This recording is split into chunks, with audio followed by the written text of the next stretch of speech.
I walked into the motel lobby and spotted her instantly. She was standing by the check-in counter, flipping her hair and laughing too loud at something that smug bastard next to her had said.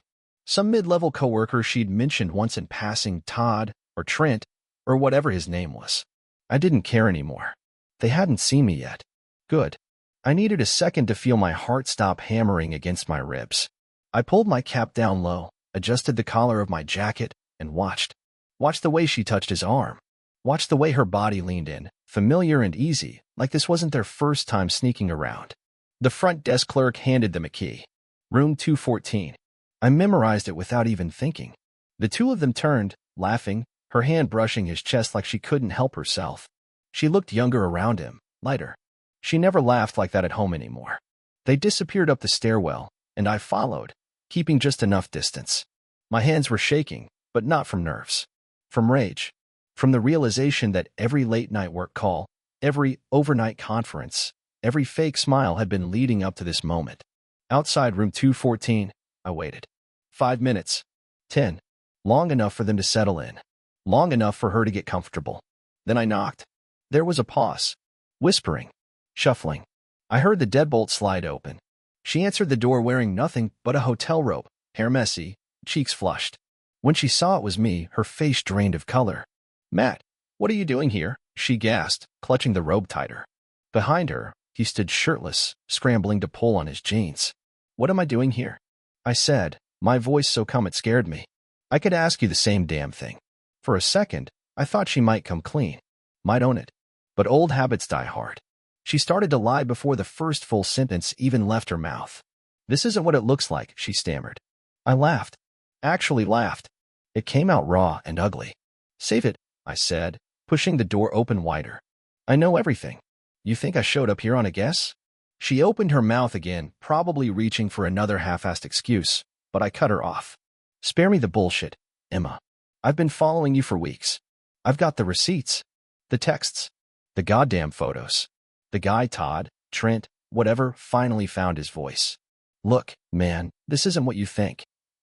I turned on him so fast he stepped back like a scared little boy. "Shut your mouth. You're not even a blip on my radar. This is between me and her." Emma was crying now. Silent, pitiful tears streaking her cheeks. It didn't move me. Not anymore. "How long?" I asked, dead inside. She hesitated. I stepped closer. "How long?"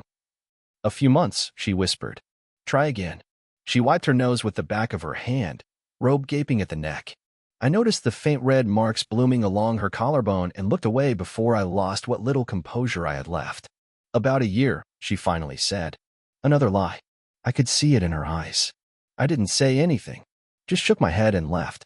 Walked right past them, past the smell of cheap cologne and betrayal, past the blinking motel sign buzzing in the night.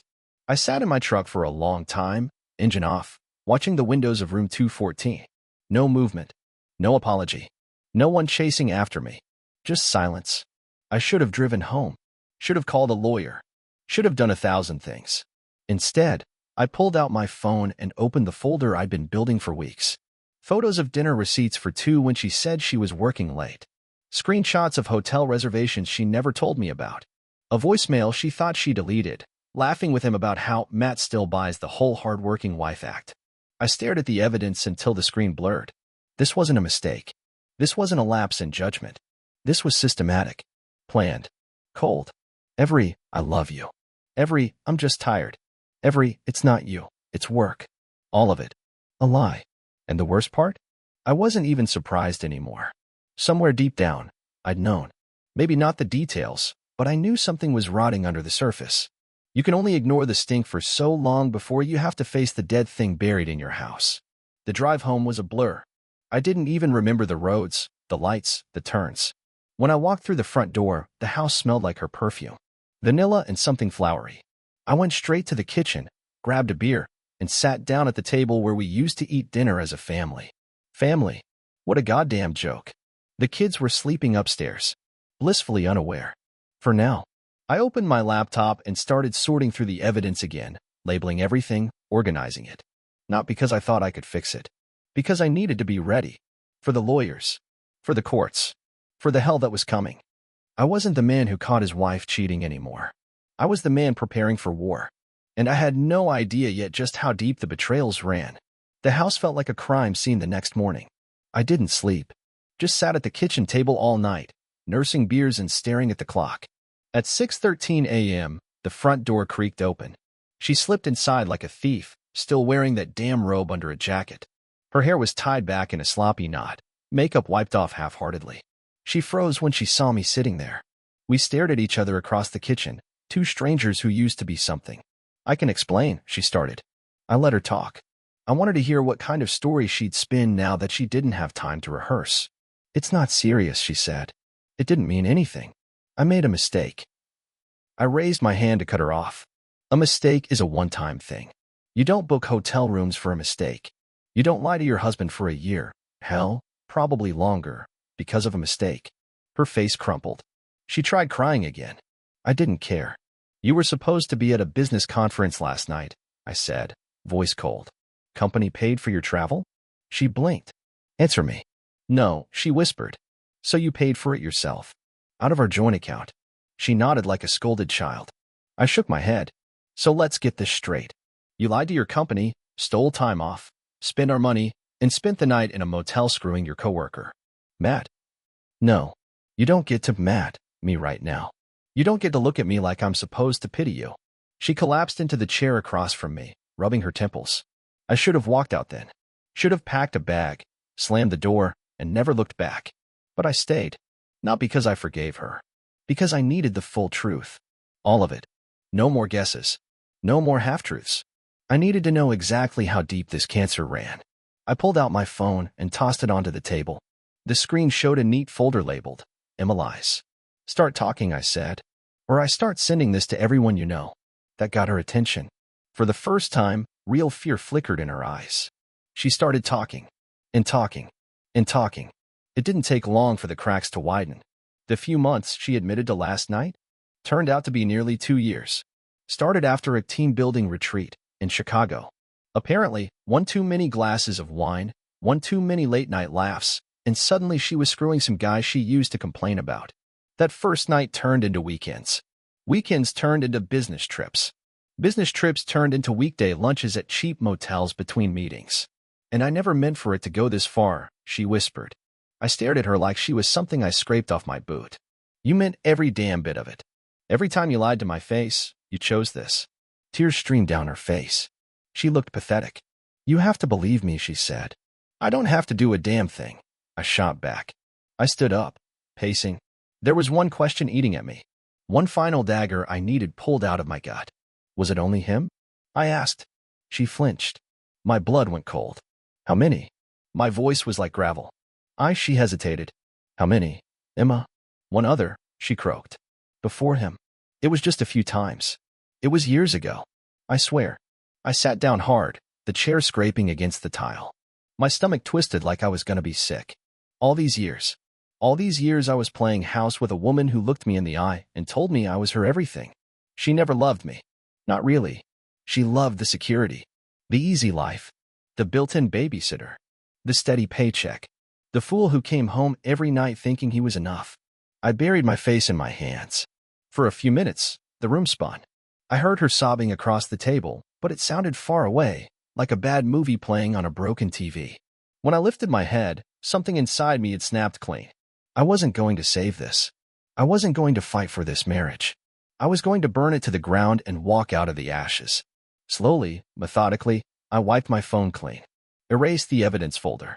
Not because I was letting her off the hook, but because I didn't need it anymore.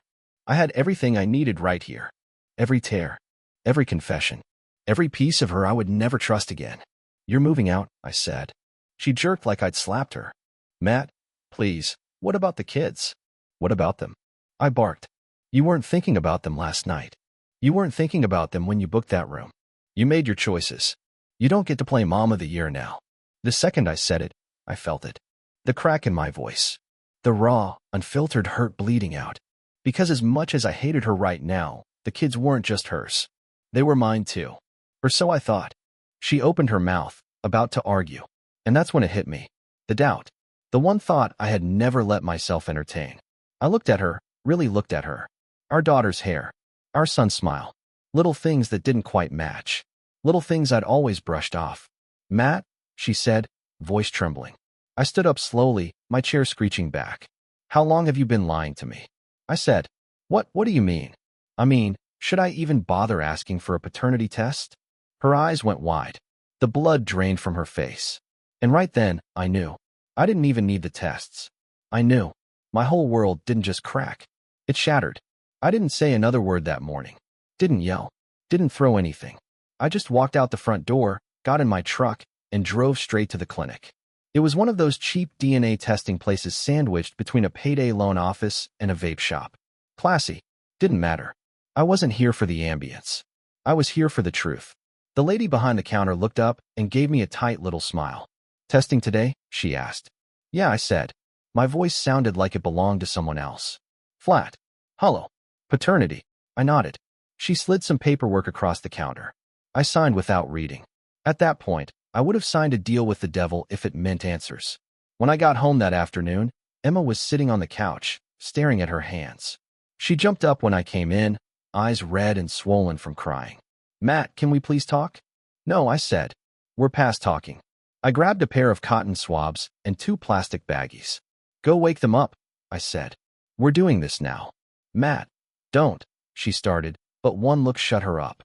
She disappeared upstairs and came back a few minutes later with the kids, groggy and confused. I felt sick, like I was about to puke, but I went through the motions. Explained it like it was a fun science experiment. Gotta swab your cheeks, guys. Quick and easy. Big smiles. They laughed. Thought it was a game. I smiled too. My last real smile for a long time. When it was done, I sealed the bags, kissed their heads, and sent them back upstairs. Emma tried to say something, but I didn't give her the chance. I grabbed the samples and drove back to the clinic, hands gripping the steering wheel so tight my knuckles went white. The next 3 days were hell. Every time I looked at them, my little girl coloring at the kitchen table, my son tossing a football in the yard, I felt like I was dying inside. I love them. I still do. But a voice kept whispering in the back of my head. They might not be yours. They might never have been yours. Emma tried to act normal. Cooking dinner. Folding laundry. Asking if I wanted to talk. I didn't. I slept on the couch. If you could call it sleeping. Finally, the clinic called. The woman on the line was all business. We have the results ready. Would you like to come in, or would you prefer we email them? I'll come in, I said. I needed to see it. Hold it. Make it real. When I got there, she handed me a sealed envelope. I ripped it open right there in the lobby. My hands didn't shake this time. I guess some part of me already knew. Paternity results. Child A, 0% probability of paternity. Child B, 0% probability of paternity. There it was. In black and white. Both of them. Not mine. Not even close. I stood there staring at the paper, blinking like maybe if I stared hard enough the words would rearrange themselves into something less soul-destroying. They didn't. The woman behind the counter gave me a sympathetic look. I'm sorry, she said softly. I nodded. Couldn't speak. Couldn't even feel anything yet. On the drive home, it all hit at once. The birthday parties. The Christmas mornings.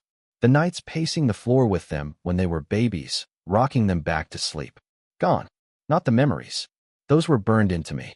But the foundation underneath them? Rotten to the core. When I pulled into the driveway, Emma was standing at the window, waiting. I didn't even get inside before she opened the door and rushed out. Well? She asked, eyes frantic. I held up the envelope. Shook it once. 0, I said. Her mouth opened and closed like a dying fish. Matt, I didn't know, she stammered. I swear I didn't know. Don't, I said, stepping back when she reached for me. Don't you dare touch me. They're still your children, she sobbed. You raised them. You're their father in every way that matters. I laughed then. A sharp, broken sound. You don't get to decide what matters anymore. She crumpled onto the porch steps, sobbing into her hands. I stood there for a long time, looking at the woman I used to love, and realized she was a stranger now. A stranger who had dismantled my life piece by piece while smiling in my face. I turned and walked back to my truck. I had to get out of there before I did something I couldn't take back. I didn't know where I was going. I just knew it couldn't be here. Not anymore. Not ever again. I didn't go back to the house that night. Didn't call. Didn't text. I just drove around until I found a cheap motel on the edge of town. Irony, huh? I checked into a room that smelled like cigarettes and broken promises, dropped onto the stiff mattress, and stared at the ceiling until the sun came up. The next morning, I called a lawyer. His name was Dennis Marks. Gray hair, gold watch, the kind of guy who shook your hand like he meant to rip your arm off. I told him everything. Held nothing back. Emma's affairs. The lies. The DNA results. He listened without blinking, nodding slowly, scribbling notes. When I was finished, he sat back in his chair and said, "You're in for the ugliest fight of your life." "Good," I said. He laid it out clear. In the eyes of the law, it didn't matter that I wasn't their biological father. I'd signed the birth certificates. I'd raised them. That made me legally responsible. "But," he said, tapping his pen on the desk, "there's an angle." "What is it?" "If we prove paternity fraud, prove that she knew and concealed it, there's a chance you can sever parental rights. Walk away clean." I swallowed hard. Walk away. From them. The two little people who had called me dad their whole lives. Dennis must have seen something crack across my face, because he leaned forward. "Look, Matt, I'm not telling you what to do. I'm telling you what's possible. You want out? This is how." I nodded. I didn't say yes yet. But in my gut, I knew there was no other way. The betrayal wasn't just between me and Emma anymore. It had poisoned everything. When I finally showed up at the house 2 days later to get some of my things, Emma was waiting. She opened the door with tears already running down her face. "Matt, please," she whispered. "Let's talk. We can fix this. For the kids." I walked past her without a word, headed straight for the bedroom. She followed me like a ghost. "They need you," she said. "I need you. Please don't punish them for my mistakes." I spun around so fast she stumbled back a step. "They're not my kids," I snarled. She slapped a hand over her mouth like I'd hit her. "Good. Let it hurt. Let her feel 1% of the goddamn agony ripping me apart from the inside out." I yanked open drawers, grabbed clothes by the handful, shoved them into a duffel bag. "I'm filing tomorrow," I said. "You'll be served by the end of the week." "You can't do this," she screamed. "I can. And I will." She collapsed onto the bed, sobbing into the sheets. I didn't care. I was beyond caring. I stuffed the last of my things into the bag, slung it over my shoulder, and walked out. As I reached the front door, she called after me. "You're a coward. You're abandoning them." I paused, hand on the knob. Coward. That word burned. I turned slowly, locking eyes with her. "No," I said, voice low and cold. "You're the coward. You're the one who couldn't face what you destroyed." Then I walked out, slamming the door behind me hard enough to rattle the frame. The court battle started 2 weeks later. Emma fought like hell. Filed motions. Claimed emotional abuse. Said I was abandoning the kids I raised as my own. Played the victim like she'd been rehearsing it for years. I kept it simple. DNA tests. Financial records. A timeline of her affairs. It didn't make me feel good, dragging it all into the light. But I wasn't going down without swinging. I sat through every court date in a stiff suit and a colder heart. I watched her cry on the stand.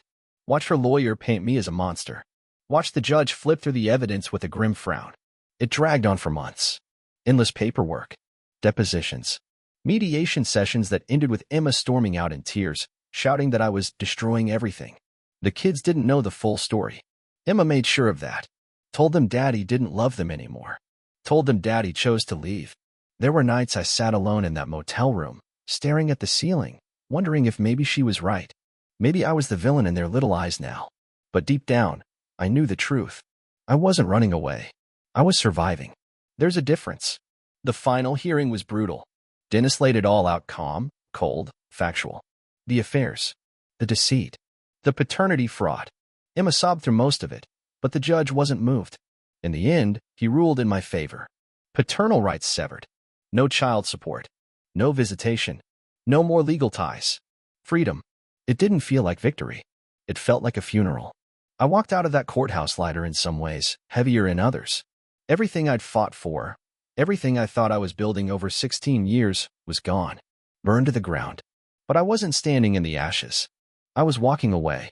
For the first time in a long time, I was free. Freedom didn't taste the way I thought it would. After the court ruling, I checked out of the motel and moved into a 1-bedroom apartment on the edge of town. Cheap carpet, peeling paint, a view of a parking lot filled with rusted-out pickups. It wasn't much, but it was mine. The silence was brutal at first. No kids laughing. No clatter of dishes in the sink. No Emma slamming doors upstairs when we fought. Just me and the empty walls. I buried myself in work. Long hours. Night shifts. Volunteered for overtime. Anything to keep my mind from wandering back to what I lost. Or worse, what I never really had. Weeks blurred into months. And that's when she showed up. Katie. The ex. The one I should have left in the rearview mirror years ago. It started innocent enough. A random message on Facebook. Hey stranger. Been thinking about you. Hope you're doing okay. I should have ignored it. I should have deleted it and moved on. But after everything with Emma, the lies, the betrayal, the gutting loneliness, seeing Katie's name pop up felt like someone tossing me a life raft in a storm. We started texting, then talking, then meeting for coffee. She said all the right things. Told me how sorry she was for how things ended between us. How she never stopped caring. How she always believed I deserved better. She made me feel seen again. Wanted. And I fell for it. Hard. We slid right back into old patterns like no time had passed at all. Dinners. Late-night phone calls. Inside jokes.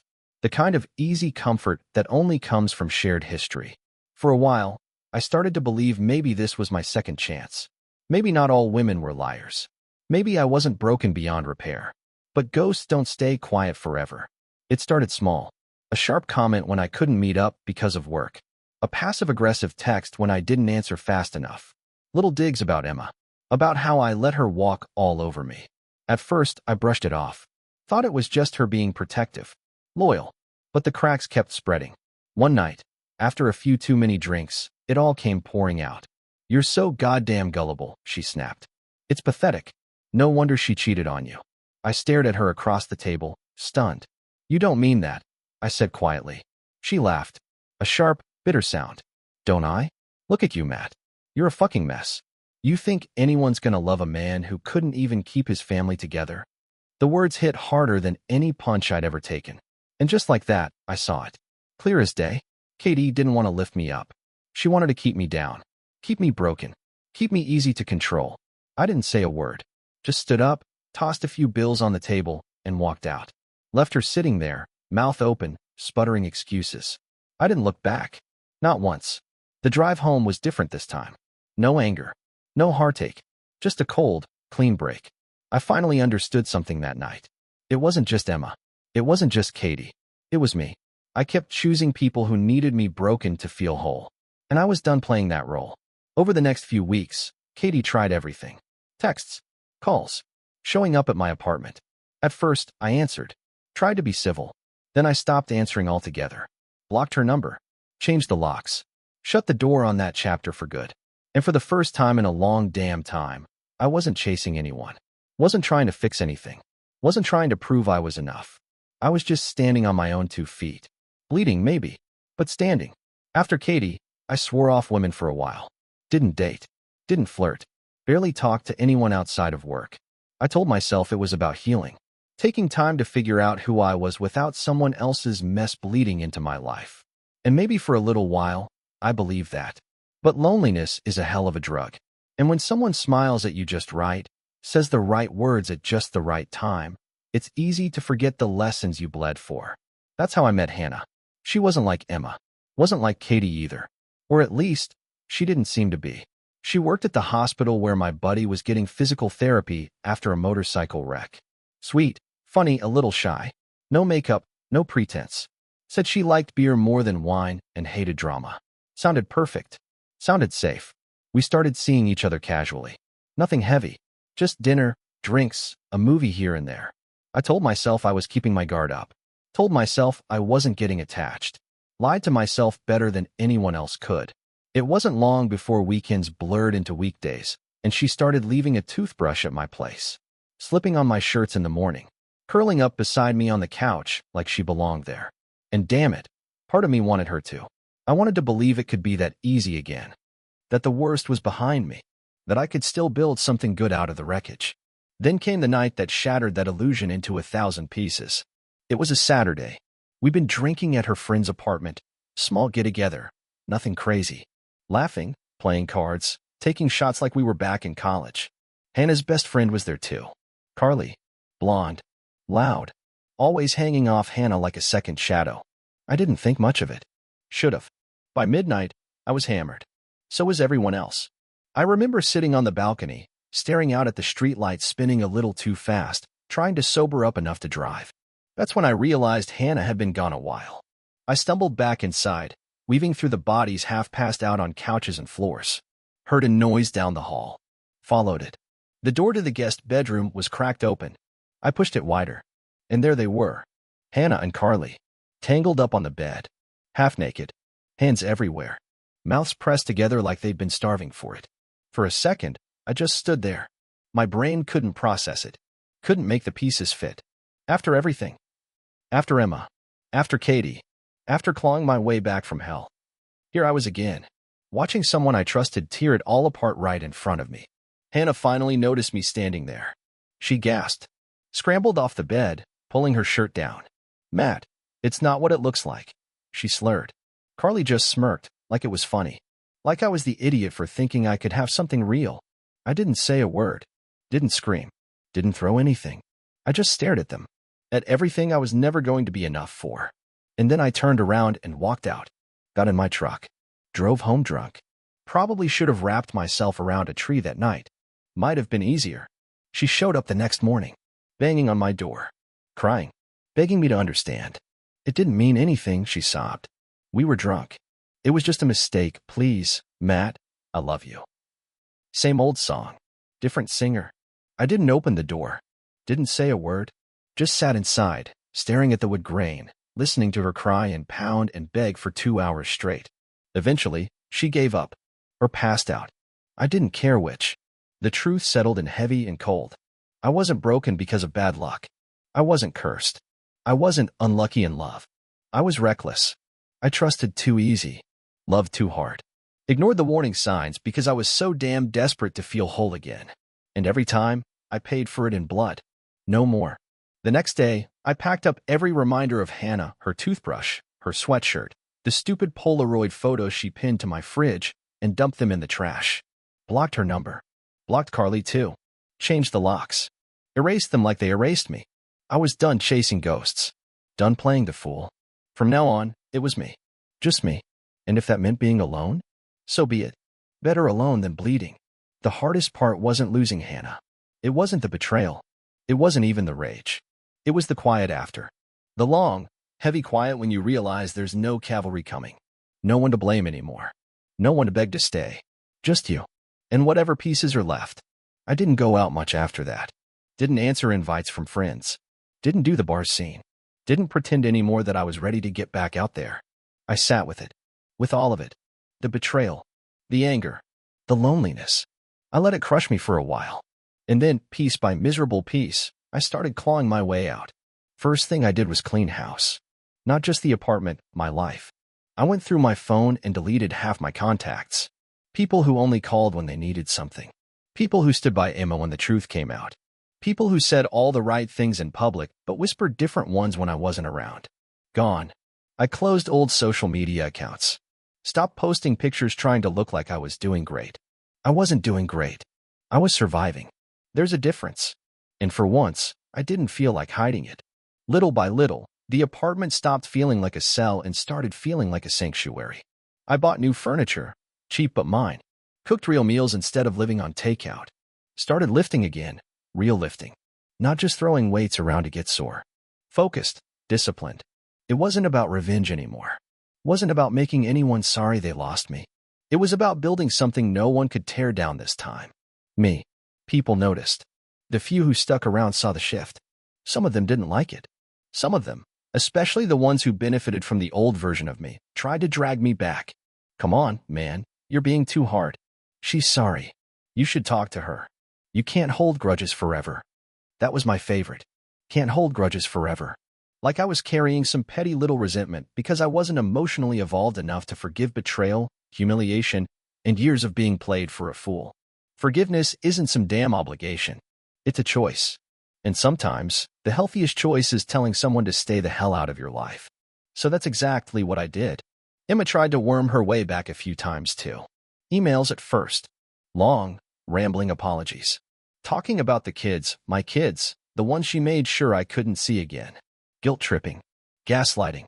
The whole pathetic playbook. She didn't miss me. She missed the life she destroyed. She missed the man who made it easy for her to be the victim. Not this man. Not anymore. I never answered. Not once. Katie tried again too. Random message out of nowhere. Hope you're well. No apology. No ownership. Just a fishing line tossed into the water to see if the old Matt was still dumb enough to bite. Deleted without reading. Blocked without thinking. Even Hannah made one last pathetic attempt. Sent a card. A goddamn Hallmark card. I'll never stop loving you. No return address. No number. Just those words. I laughed when I opened it. Actually laughed. Then tore it in half and tossed it in the trash where it belonged. I wasn't angry anymore. Not at Emma. Not at Katie. Not at Hannah. Not even at myself. I was done bleeding over people who wouldn't have even noticed if I bled out on their front porch.